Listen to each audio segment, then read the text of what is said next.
Everyone, তো আজ একটা নতুন রেসিপি তোমাদের সাথে শেয়ার করছি, মানে করা অলরেডি হয়ে গেছে, তারপর শেয়ার করছি। তো প্রথম কথা হচ্ছে, আমার না মানে দুপুরে খাবার পরে প্রচণ্ড ক্রেভিং হয় মিষ্টি খাওয়ার জন্য, যেহেতু বাঙালি। তো তাই জন্য আজকে একটা উপায়, মানে তাই জন্য আজকে একটা রেসিপি এনেছি। তো চলো দেখিয়ে দিই। এই দেখো, এটা হচ্ছে লাড্ডু। সব রকম সিডস দিয়ে এটা একটা লাড্ডু বানানো হচ্ছে। পামকিন সিডস আছে, সানফ্লাওয়ার সিডস আছে, সাদা তিল আছে, আলমন্ড আছে, খেজুর আছে। তো এটা হচ্ছে মানে ভাত খাওয়ার পরে একটা করে খেলে আই থিঙ্ক এনাফ। আর এটা ভীষণ হেয়ার, স্কিন সব কিছুর জন্য ভীষণ ভালো।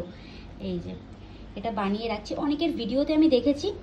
তো ভীষণ একটা উপকারী জিনিস, কারণ সত্যি কথা বলতে দোকানের মিষ্টি খাবার আর উপায় নেই, কারণ প্রচণ্ড চিনি থাকে, আর চিনি অনেক দিন আগেই ছেড়ে দিয়েছি। তো মিষ্টির জন্য কিন্তু এটা একটা খুব ভালো। তো তোমাদের যদি রেসিপি লাগে তাহলে অবশ্যই আমাকে কমেন্ট করো, আমি বলে দেবো। তো চলো, টাটা।